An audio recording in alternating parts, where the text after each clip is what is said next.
Welcome, everybody. My name's David Glowacki. This talk is very much a celebration of the possibility of what death represents. So a lot of times when we think about death, we're scared of it because we think it's like it being locked up in a dark room forever, right? But if you think about death in a different way, imagine the time before you were born, right? There's no fear associated with the time before you were born. Just you arose and then you're conscious of your experience, but there's no fear associated with the time before you were born. And if you think of death in that way, as symmetric with that experience of the time before being born, then the fear sort of dissolves. So this presentation is going to start with a set of meditations, and then I'm going to tie it together and relate it to technology. So we're going to have a set of contemplations on some different things. And so one thing I think about a lot when I'm looking up at the sky at night, the dark sky, is how what you perceive as darkness is in fact full of light, right? The only thing that you perceive as light is something that is directly luminous as a point or something that's reflected to your eye. But in fact, space is completely full of light. It's just that it's not landing directly on your eye. So you think of it as dark. But to prove to yourself that space is full of light, you just need to put a moon in the sky and you realize how much light there is. Right? There's light everywhere. And so this is a really interesting metaphor for awareness, right? Is that there is light everywhere. And even what seems to be dark is in fact full of light. And it's easy to prove it to yourself, right? So when you are, next time you're sort of lying down looking at the night sky, remember that what you think of as being dark is in fact full of light. Right? This is an illusion. Let's just look at this for a moment. So I'm interested when people look at this, what do you see? Light at the end of the tunnel? Breath? The sun? Stars? Birth of a star? Death of a star, maybe? Yeah. So in 2006, I was walking in the mountains, and I walk a lot in the mountains. I'm quite experienced at it, and I enjoy it. But I slipped on some stones on a narrow part of a path, and I fell 30 meters. And I hit the floor, and I was completely shattered, right? Severe multiple trauma. Broken ribs, vertebrae. I shattered both my arms. I fractured my hip. I was like torn up all over my body, like completely bloody. And but the moment of impact, what happened was the force of the impact caused the blood from my heart to start leaking into my lungs. It's called a thoracic contusion. And so, as I laid at the bottom of the mountain, I was suffocating, like being underwater, but not being underwater, right? But every breath was like, like I was coughing up all kinds of blood. I was unresponsive, and at that point, I started to make a transition into this sort of other realm. And so I was laying at the bottom of the cliff, and I separated laterally from my body, and I could see my body, and what I saw in my body as was that. And I was orbiting my body like the Earth would go around the sun, or like the moon goes around the Earth, very slowly, just watching the pulsing of the light. And the pulsing of the light corresponded to my breath. So as I would inhale, the light would get a little bit brighter, and then as I would exhale, the light would get a little bit dimmer. But slowly what was happening was the sort of the amplitude, the envelope of the oscillation was getting smaller and smaller and smaller, right? So the light was going down to tinier and tinier to a little pinprick. And I knew that when that light disappeared, then that would mark the transition of this physical body into another form. But it was also clear that the light wasn't disappearing. It was more like it was melting into the fabric of everything that there was. And so the energy contained in the light wasn't going to be gone, but it was becoming less concentrated, less localized. Like if you would take an ice cube and put it in the sea, right? It would become less localized, and eventually it would spread and mix with everything that there was. And the thing that I want to emphasize is there is no fear associated with this at all. It was complete transcendent sense of peace that was associated with this. It was actually really relaxing to be having a human body is associated with a certain amount of tension and perpetual muscular strain, right? That's what a body is. It's like a concentrated form of awareness. And there was a massive sense of relief of kind of being free of this localized tension. And I had the sense that what was happening was my awareness was spreading out to become part of everything. And then obviously when I woke up in the hospital a day later after a helicopter came and rescued me, then I had to deal with having a body once again. But this period was wonderful. So I want to move. So that's meditation number one, is this experience that I had. And I'm trying to tell the story of how I got to the virtual reality work. So I just want to tell it in the order that things happened. Then the second thing that I want to talk about is meditations on the relationship between form and potential. And so this, many of you said this looks like a star, right? And that's how I perceived it also, right? I thought I saw a star, a sort of pulsing star. And so over the last 2 years in Peru, I've been working on this composition in a little jungle art studio that I managed to construct. A really precious place that's based at an ayahuasca retreat center. And this is Tara. And her name means star in Sanskrit. It actually means one who crosses over. And in ancient Sanskrit, the stars were called Tara because the stars cross over the sky. And so this is the kind of work of me composing Tara over the years. The photo on the right is what a person tripping on ayahuasca painting looks like. So it was just, I never ever sat in the group and did healing. I just made art while I was taking the ayahuasca and visualized Tara and how she wanted to manifest. So every part of the composition, it has a theory behind it, and I can go into that if people are interested later. I love to talk about the Tara, so I'm happy to talk about this Tara. This is how she stands now. But there's the thing that I really want to emphasize about the Tara.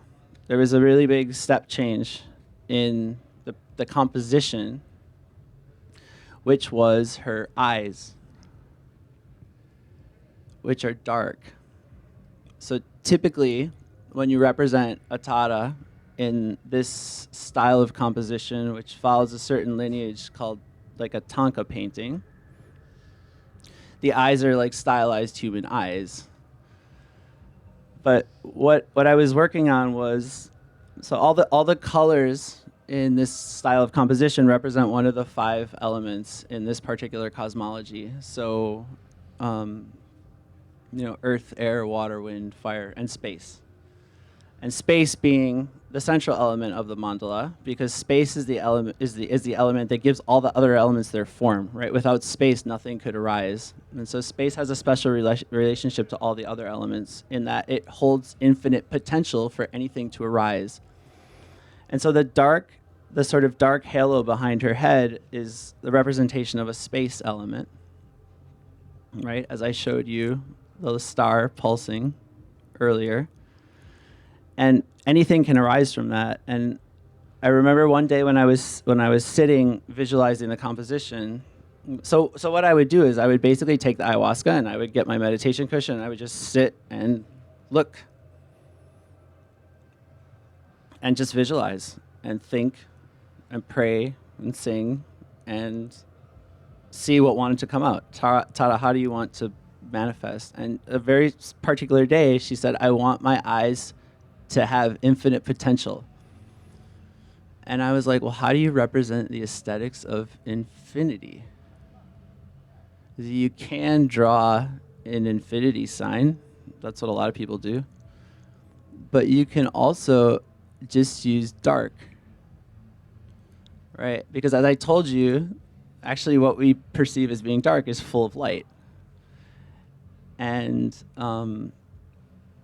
so she told me that very directly. I want my eyes to be dark. And so the dark eyes are really meant to be a reflection of sort of the infinite potential of what can arise. Right? Sort of anything can, because this Tara, what's interesting about the dark eyes is that this compositional style is so well specified and geometric. Right? So it's manifest into perfect form. But then the eyes are left as this sort of vacant space from which sort of hold the sort of bubbling seed of possibility of anything that could emerge. And so a lot of this talk is about sort of infinite potential and how do we represent that. And so infinite potential, there's a lot of ways that we can talk about it.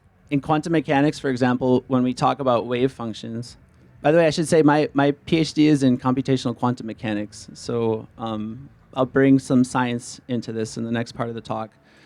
But in quantum mechanics, when we talk about possibility, we talk about something called the wave function. And the wave function is a weird thing that nobody really understands.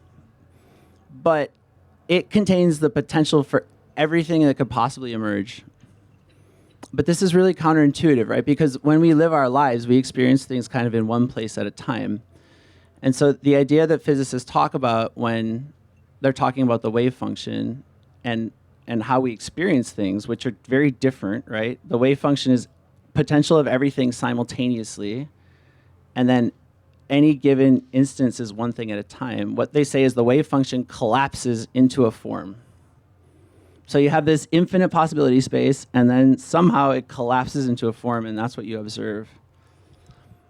And but there's a real challenge for infinite potential in the scientific method, which is that science,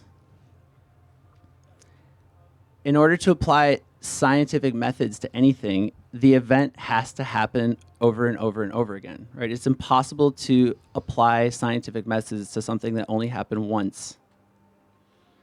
But there's no fundamental rule that says things have to happen a lot of times, right? Things can happen once. Even science doesn't have a rule that says things have to happen over and over and over again.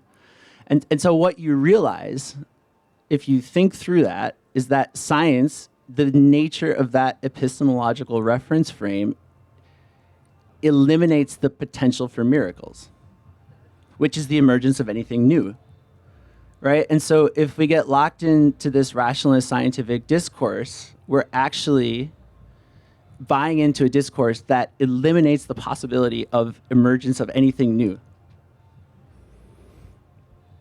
And so that's really important to remember that, right? There's this real tension, and there's also, and it's important to remember that science has no rule that says things have to happen a lot of times. Like there's no fundamental rule that says things have to happen over and over again. So now we've talked about my near-death experience was meditation 1. Meditations on form versus potential was meditation 2. And now I'm going to tell you a little bit on meditations on the relationship between matter and energy, which really comes from my training in physics. This is some work that we published a while ago. So on the quantum level, basically things are energy. So when light hits a plant leaf, an electron travels to create a proton gradient, and then the plant's able to make sugars that way, right? That's what happens. An electron travels. But it turns out that you can't describe an electron as a little ball that moves around. You have to describe it as a wave. And so we ran these simulations of what happens the instant that a photon of light hits the array of molecules that capture energy from the sun, and you see the wave-like dynamics that kind of happen. And you have to think of it in this delocalized way. You can't think of it as a single thing. You have to think about it as an energetic wave that's spread out. And so, quantum mechanics is complicated, and it means lots of different things to lots of different people. But if I had to sort of distill out, for me, what's the essence of quantum mechanics, I would say that it's the fact that what you think of as being like material is in fact energetic, and that applies to everything. And so things that feel solid are just a very concentrated form of energy. And so this matter-energy continuum, right, the fact that matter can be converted into energy and it actually is the same thing, has been described by a lot of different physicists in a lot of different ways. Einstein had a very famous equation that directly related matter and energy, right? David Bohm has a beautiful quotation where he says that all of matter is frozen light. And then Schrödinger had this famous wave equation, which essentially tells you that everything you think of as being hard is some blurred out energy wave thing. But, it's not just physicists that have come to this conclusion, right? I mean, this is kind of like timeless wisdom, right? Master Yoda instructing Luke in the ways of the Force, telling him to remember that he's actually a luminous being, right? This is kind of timeless knowledge also in terms of other traditions, right? This is a really nice translation of the Bhagavad Gita that I like a lot. And he says, the things that we see out there are not ultimately separable. Substance, seen as solid separate objects rather than a continuous field of matter, energy, and light, is one of our greatest illusions.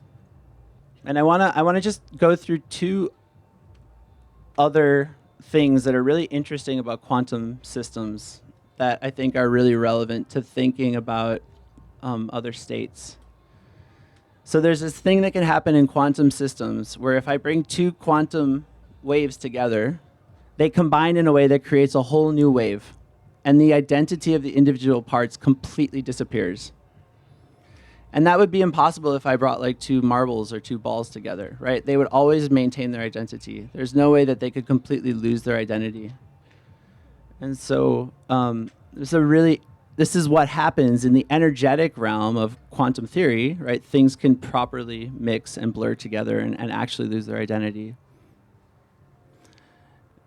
And then another interesting thing about quantum mechanics is this idea of what I told you before, right?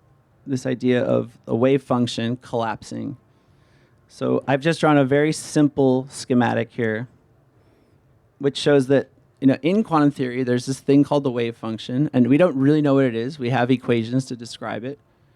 But in theory, it represents the possibility for anything that could emerge. So here I've just given you 5 things that can emerge: A, B, C, D, and E. Right? And then when there's an observation, we say that thing, whatever it is, we don't really know what it is. We just have formulas for it. It's hard to explain what it is.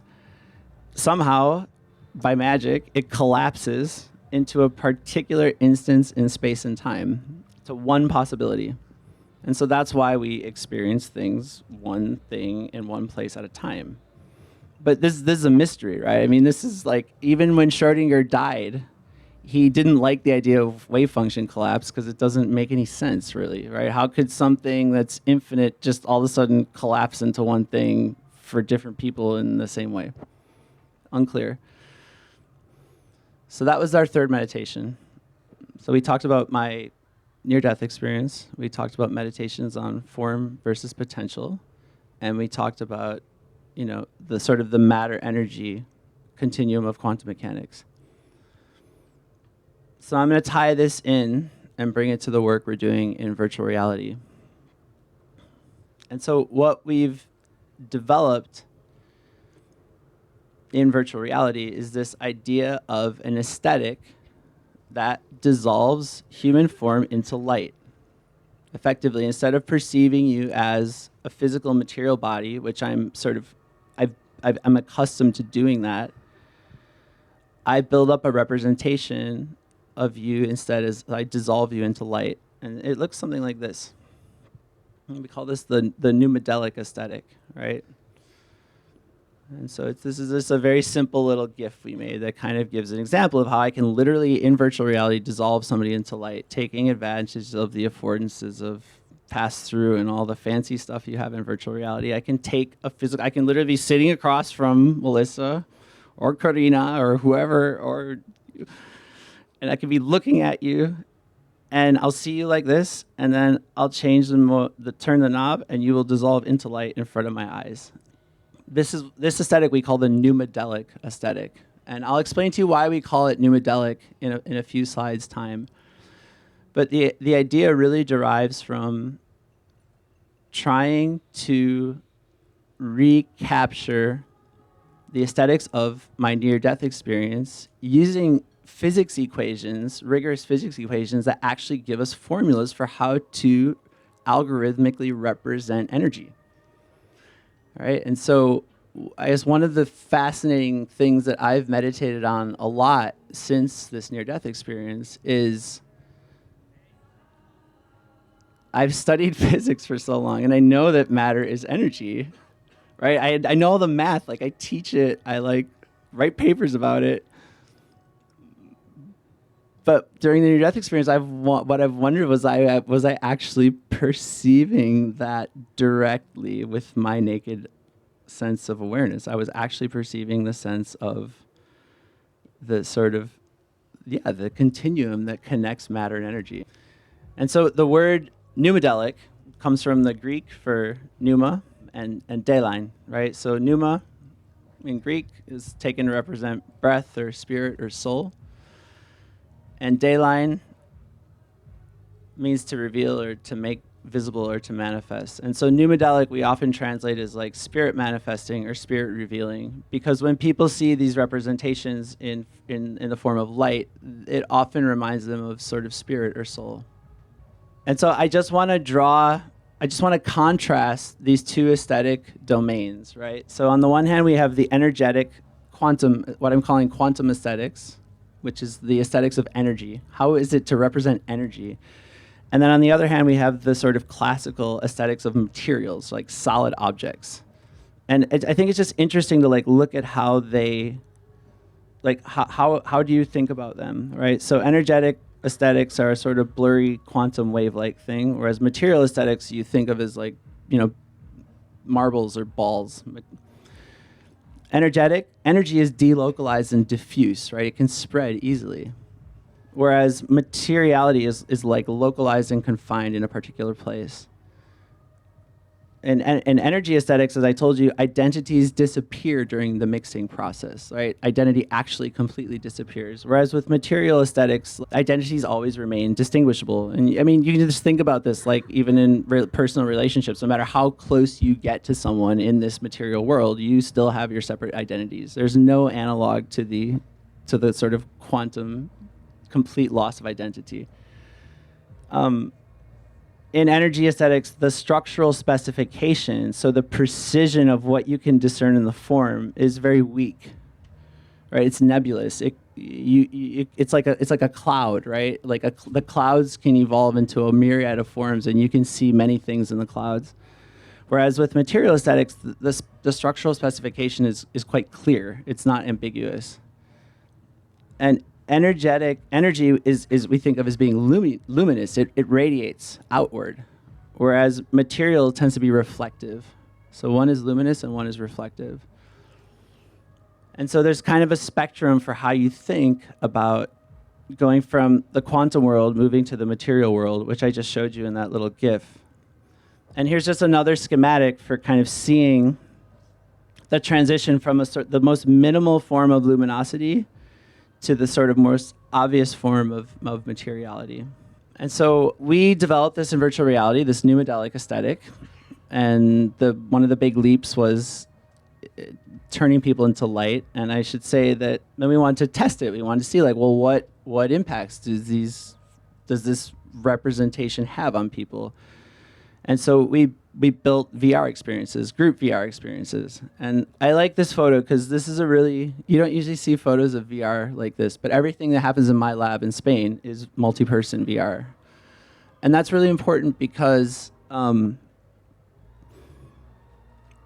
a certain sense in which virtual reality is like dreaming. And if I'm, if I'm watching somebody dream, I'm sitting there watching somebody dream, I can't connect to the phenomenology that the dreamer is dreaming, right?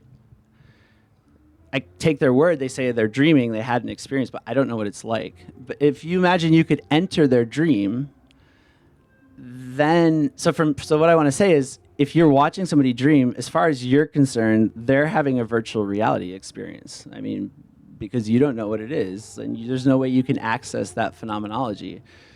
If you imagine now that you could enter the dream and have access to the same phenomenology, it's no longer virtual in the sense of unreal, because now you have a shared phenomenology and you can have a conversation about it, and there's a shared memory. And so I would call it actually alternative reality instead of virtual reality at that point, because the group dynamic creates a collective conversation. And so everything we do in our lab is always multi-person virtual reality. So the lab I have in Spain is like actually one of the world's most state-of-the-art VR computer science labs. And everything we do is multi-person virtual reality. And we do it specifically because of the conversations that arise and the reality status that it creates, because it creates shared memories. And that's very distinct from individual virtual reality experiences where you don't have access to the phenomenology at the same time. And so within this virtual reality experience, every participant is able to perceive the other participant as a light body. So I'm sitting in a circle with 3 other light bodies. And so what we did was we developed an experience called Isness. And what we did is, so sometimes we run VR where people are all in the same room together. But we also run VR where people are distributed across the world. So someone's in China, and someone's in London, and someone's in Portugal, and someone's in California. And we built a whole stack that runs on Google Cloud, and it's really nice. It works really well. And so we built an experience called Isness, where we put 5 people together in virtual reality together, and we let them have this experience, this sort of collected, guided meditation on matter and energy, perceiving the other people in the space with them as light bodies. And so we set up a set of nodes. We called them Isness nodes. And so there was 6 Isness nodes around the world, a few in California, Tennessee, Boston, Washington, D.C., Germany, and then a few in the UK. And so people were coming in, participating from all these different nodes. So we kind of had a citizen science experiment where we had participants from all over the world coming in. And we took people through this experience. And now this experience has been run thousands of times by lots of different labs around the world who have reproduced our results. So the results I'm going to show you are robust. But I want to show you a really cool thing that you can do in multi-person VR that you cannot do in real life, right? So this is something we discovered, and we call this energetic coalescence. So when you're light bodies and you're not in the same physical space, you can literally mix your identities completely, right? You can completely mix your identities, as I can totally include people within my self-representation completely. This is something we cannot do in the physical world. Right, the closest thing you can do in the physical world with another person is like the sexual act, but even then you constantly feel the boundaries, right? But it's actually impossible to completely mix identity for a group of people in this way. And I bring this up because this is an extremely potent experience for a lot of people. There's a real sort of psychosomatic sensation that accompanies this, right? Because all of our brains, there's this idea of the kinesphere, right? Which we kind of all have a sense of space around us, right?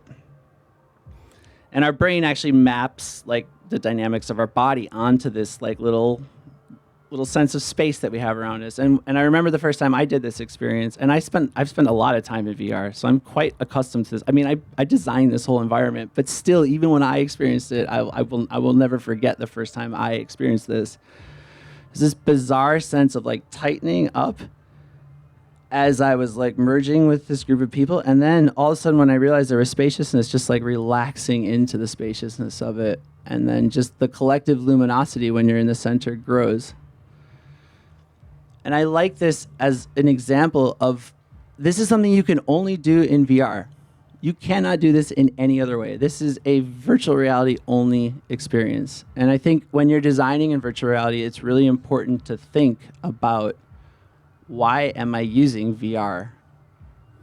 Right? Just putting things in VR because VR is cool. I don't, that logic, I'm past that logic. Maybe there was a time when I used to do that, but at this point, my design thinking is very much like, well, why am I doing this? And this is a good example of something you can only do in VR. So there's two things we're doing. We're representing bodies as light, groups of bodies as light, dissolving them into light. You can't do that very easily in any other way. And then we are allowing people to undergo this sense of collective identity disappearance through energetic mixing. So I started showing these results to my friend Robin Carhart Harris, who's a psychedelic researcher that lives in San Francisco.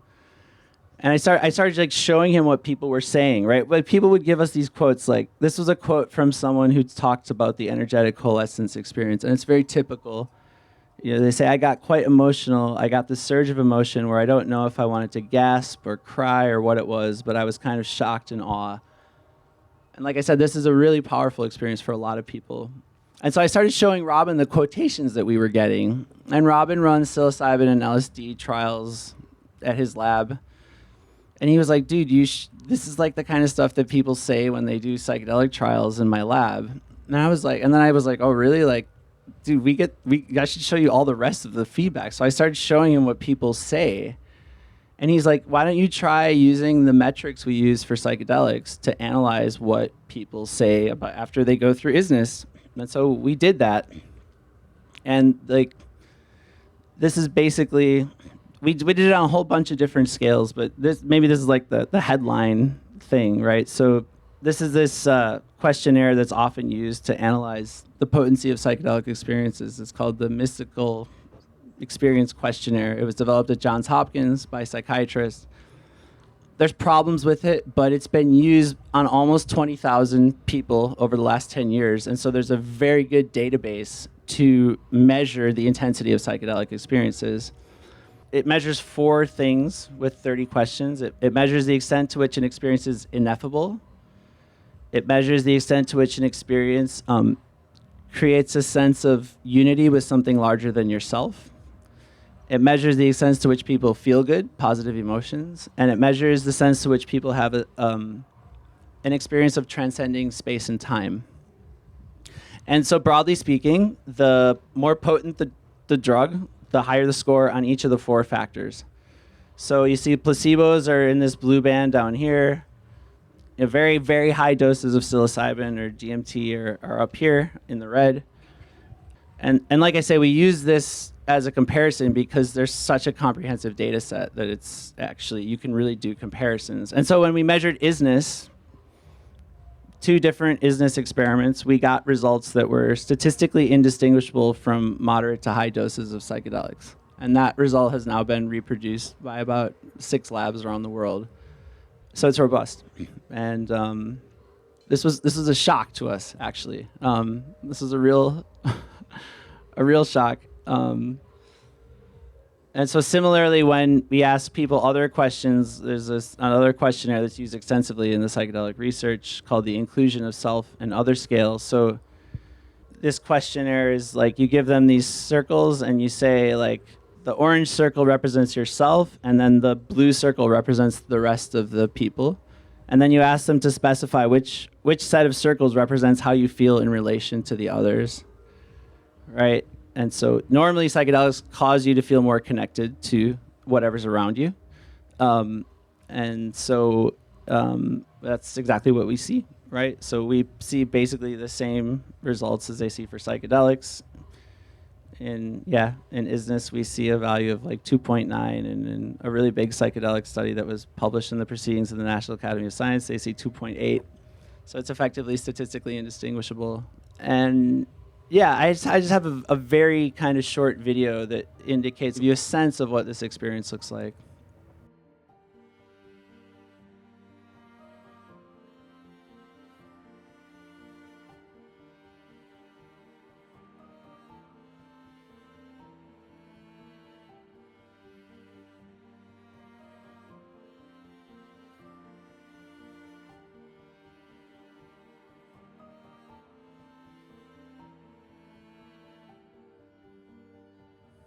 It's like a very lightly choreographed movement practice, right? So you're not sitting. You're like actually. It's like a very gentle sort of.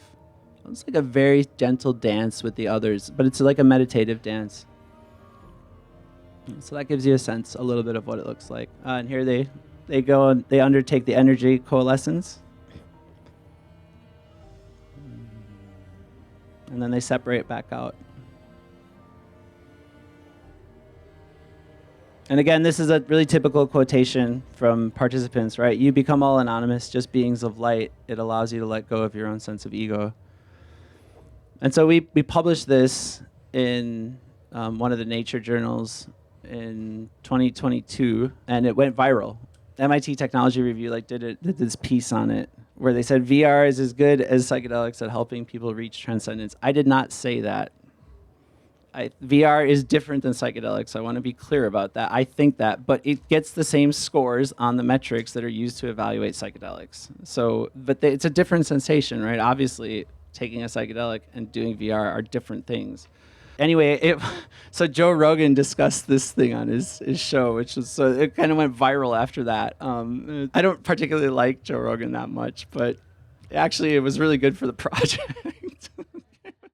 What kind of VR experience it would be? Like, what is the images they're showing you? What is the sound they're playing for you that's allowing you to get to these states? The guy that made this one did it after he had a near-death experience. Wow. Right here, he says he fell off there. Read that. Okay, he says, I knew that the intensity of the light was related to the extent to which I inhabited my body, he recalls. Yet watching it dim didn't frighten him. From his new vantage point, Glowacki could see that the light wasn't disappearing, it was transforming, leaking out of his body into the environment around him.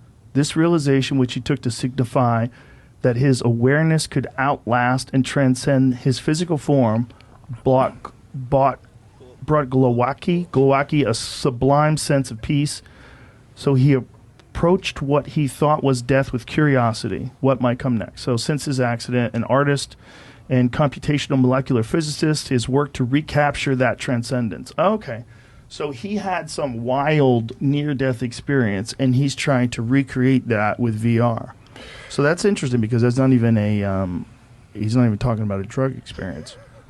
So he could be.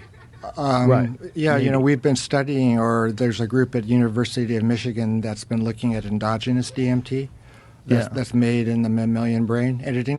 So Rick Strassman, the neuroscientist who works at University of Mexico, thinks I was tripping on DMT because he thinks that when people are entering the stage of near death, that massive amounts of DMT are released in the brain.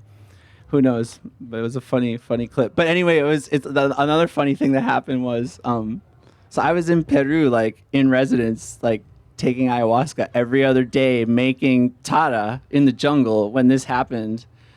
And then when Rogan covered it went viral, and I started getting all these crazy emails from all these nut jobs, and mean emails, not nice, how dare you, how dare you claim that technology could replace psychedelics? And some of the comments are just so funny that I have to post them here. Someone give these geniuses a few mushrooms so they actually know what they're talking about. This Glowacki guy is either a delusional idiot or a dollar store con artist. Obviously, the author of the study have not engaged in personal direct comparisons while I'm in the jungle in Peru. I suggest they start with a healthy dose of DMT to remove any doubt. They've clearly never had psychedelics. Have you personally ever taken psilocybin or LSD? hey there, just watched your simulated psilocybin acid trip. This is just so far from the real thing. Nothing personal, but it's an insult to the real deal. So whatever. Haters are going to hate, you know? It's just funny to remember. I just find it so hilarious. If only these people knew what I was up to at the time. Right? Like literally that, right? Like that's what was happening at that time.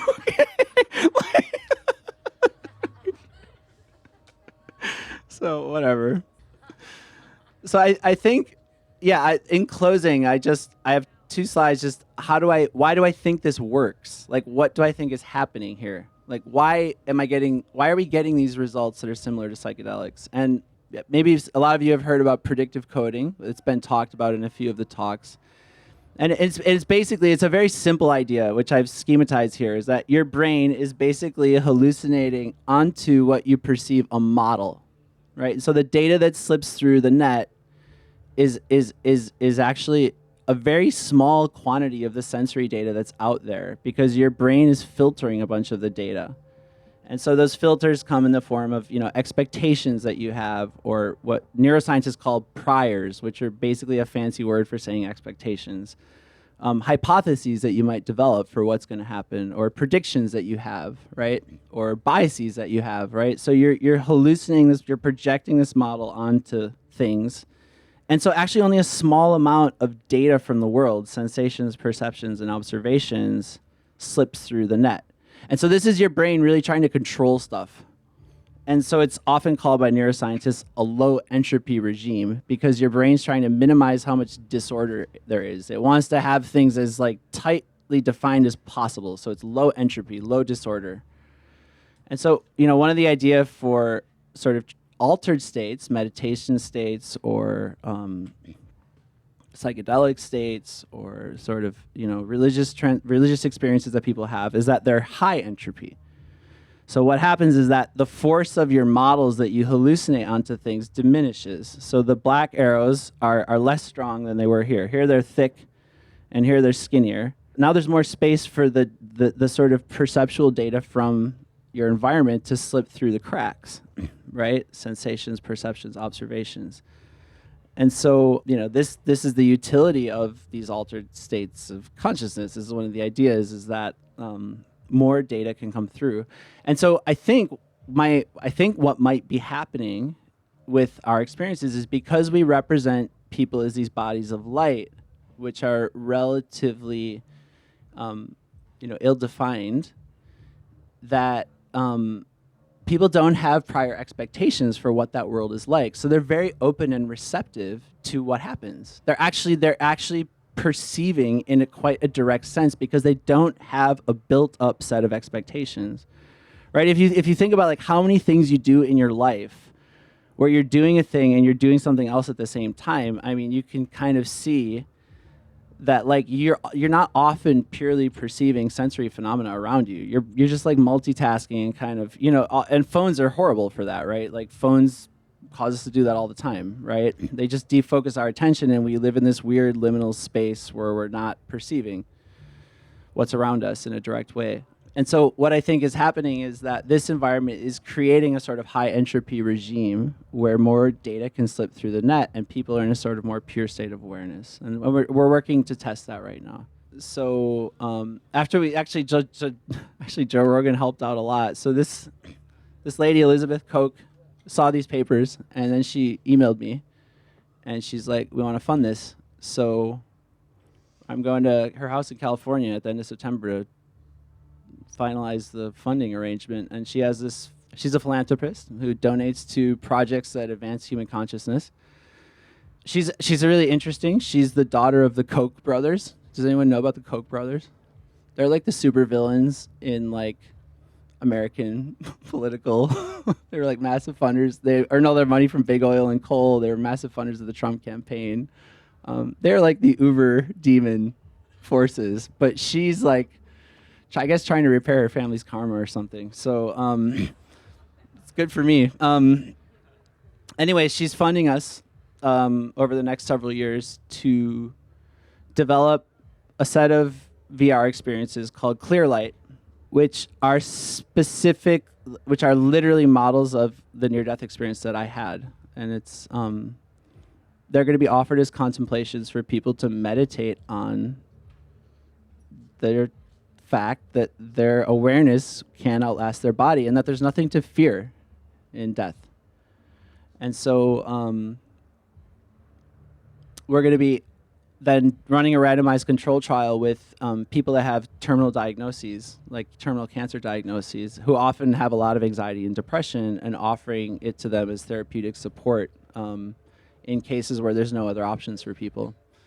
And so I'm really excited about that project. And it's very cool that we're being funded like with a serious amount of money to develop models of death in VR. I think it's really, really cool and really exciting. And in terms of me, so I'm the founder, director of a lab in Spain called the IRL, Intangible Realities Laboratory. And we're based in Santiago de Compostela. And it's really nice. If you want to come visit, get in touch. And a lot of what we also do is we do virtual reality for like hardcore molecular physics nanoscience. So that's Robin Carhart-Harris and Chris Timmerman visiting the lab a while ago. And what they're actually looking at is they're looking at LSD bound to the HT2B human serotonin receptor. So this is me and Robin going into the cell membrane to inspect LSD in its bound pose to HT2B. So we're gonna like dive into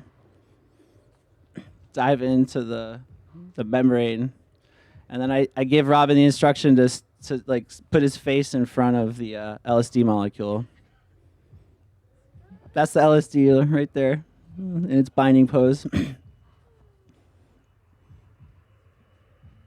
There he is. Right, he studies these things as a psychiatrist, but he never has a chance to actually look at the structures. So that's how I made friends with him, basically. Yeah.